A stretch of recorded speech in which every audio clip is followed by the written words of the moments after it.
Hey, today I want to show you a bit of the most useful commands when you're using Linux in the command line. So the first one is basically ls, which is a very simple one that allows you to list files and subfolders of a given directory. So by default, if you launch ls, it will show you the current folder and the content of it. You can also use ls-l to list in details the folders and files. So you have the latest modified date, the credentials associated to the file, the size, and the owner. You can also use -la to see the hidden files, as you can see here, that are prefixed by dot. And you can use LAT to see to sort those results by modification date, as you see. So the latest one appears first. So now let's try a pwd command. So as you can see here, it's just a simple command to show you your current location on the disk. So the current absolute path, which is here home John, as you can see. So now let's try a very useful command, which is cd for change directory, which is similar than the Windows one. So it works a bit the same. So for example, if I list the current folders, I can go to, it's basically to change the current directory. So if I type cd code, I will go into the code subfolders. And you can also, so you can type an absolute path also, like this. And you can also type cd dash, and it will go to the latest folder visited, as you can see here. So it's pretty useful. And you can also type like in Windows, a dot to go back to the folder just above the current one. You can also type just cd to go to your home directory. So if I just type it here, boom, I will go into the default one. So a tilde in Linux is usually the home folder. And you can also use a tab key to autocomplete whenever you want to complete a folder, for example. I can type cd c tab and it will autocomplete the path. So now let's try to copy files and folders. So it's you can use cp command to achieve that. So for example, if I try to copy a file, you give the source and the destination. So it can be another file or a folder, for example. So here I will copy the same file into another one in the same location here, or I can copy it directly into a subfolder like this. So on Linux, the folder are terminated by a slash here. So if I go to test folder, it's there. And you can copy an entire tree of folders using -r. So you can do like this, for example. I will copy the folder test into a document folder here and it there.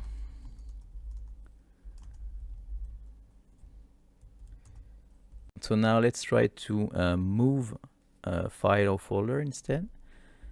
So for example, I would like to move test.txt into a document folder. I just have to type mv for move the file and the destination, which is here, documents, and it's done. As you can see, it's no more there, and it's inside this file. And you can also move a directory too, so the same way. So now let's try to delete file or folders. So it's done using rm command line. So for example, if I want to erase test2 file here, I will just type rm test2.txt, and it's done. And if I want to erase an entire folder, you can just type rm-r and the folder itself. So it will erase all subfolders and files. It's a recursive deletion. It's done. So now you can create folder using mkdir.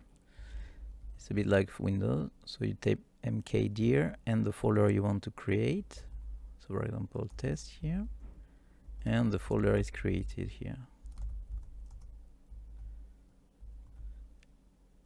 And to erase a folder, you just type rm, for example, the same as before here.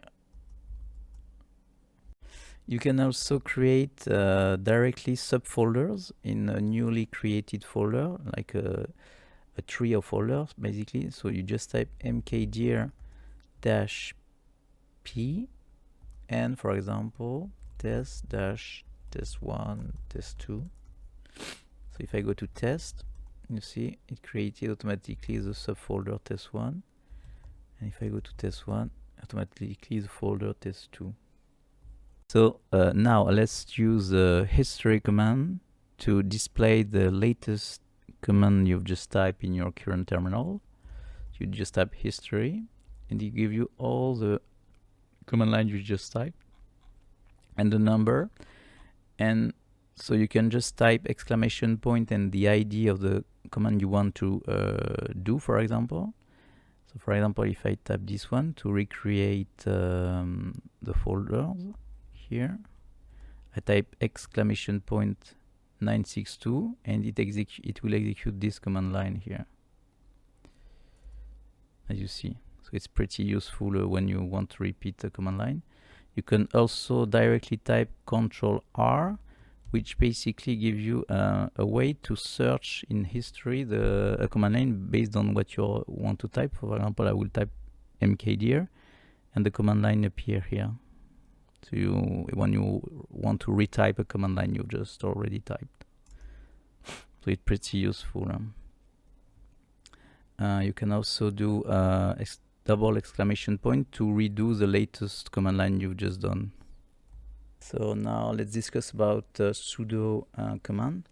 So it's a specific command line that just allows you to execute a command line in an elevated mode. That basically means that you want to run some command line that require root access, which is administration access. So you just type sudo and the command you want to do. So for example, if I do sudo ls, it's just asking the root password to execute ls. So it's typically, for example, when you want to access the folders that only root can access, for example. But it's usually used for installation purposes or administrative tasks on the machine. So for example, when you want to install a package, usually, so for example, here on a Debian-based distribution, which is the case for Pop! OS, the packages are based on apt. So you just type apt and install and the package you want to install, and as it's required to be done by an administrator, you need to type sudo before the command line. Because if you want to try that with without it, it will refuse it because you need an administrator credentials, as you can see here. So now let's try to get the content of a text file, for example. So you can use cat, for example. So it displays the content of a file. But you have also less, that allows also to check the content and to navigate inside it. So here's just one line, but when you have a large file, it can be pretty useful. So now let's try PS, which stands for process, that allows to check the current processes running. So if you want to check all running processes across all users, you can type -ax. So you will see the PID, the process identifier, and the process running here, and the current CPU time of the process. You can also check the current process for specific user with -u and the user. You can also type -c in uppercase and the name of the process, so it will list all process matching the name you want. And you can use top to basically have a clearer view of currently running processes. So you can see the CPUs, the memory used here, and here you have the processes and the user, etc. So there are plenty of information. There's also htop, which is not installed always by default, but you can install it. It's a bit clearer. You have more options also for filtering and so on. So here you see all the processes, current memory and swap. Pretty useful. So I've started a new process, a GNOME calculator on the right here, and I will show you how you can stop a process or force it if you want also, if it's crashing, for example. So let's find it first. So ps-u to see the current process on this user. So as you see here, it's GNOME calculator, so his ID is 7525. So if I type kill 7525, boom, the process is killed. You can also force, for example, if it's not recording, because here it's a graceful stop, but if you want to force it, you can type -9 and the PID, and it will forcefully close it. So now let's use grep, which allows you to search for regular expression inside a text, for example, a text file. So if you type grep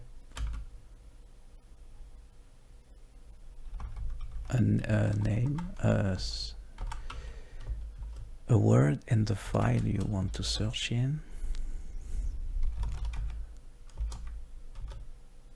it gives you the matching lines, as you can see here. It's very useful when you're dealing with large files. So here it's a very simple one, but you can also pass -c to count the number of time the word matches in the file. So here only once. And it's also possible to use it with other commands using the pipe operator from the command lines. For example, if I search for all processes containing JSD, as you can see, it gives me all the processes with the pipe operator here, and all the processes containing JSD in their name will match and will give me the list here. So it's very useful, in particular using it with other commands. So now let's use a find command that allows you to find files based on their name or regular expressions. So for example, type find the folder where you want to search, -name, a pattern here, just the name of a file containing this. So it will find me all the files containing test pattern. So you can see the list is pretty big. I can just do maybe type here. So it will search all files matching this pattern here in the current directory. So I have only 3 here. So yeah, I find it's pretty useful to search for specific files. and it's recursive, as you can see. So now let's try to use wget, which is a command that allows you to download files from the internet. So typically here I'll try to download this image here. So I will copy the link to the image here, and the output, so dash uppercase O, I'll put it in a file name cat.jpg. So this command line will basically download from this URL the content inside that file here. So if I check the content of the file here, so it has been downloaded through this command here. It's pretty useful. So there are plenty of options, but here it's a very simple example. That's it for today. Please like and subscribe, and see you in the next one.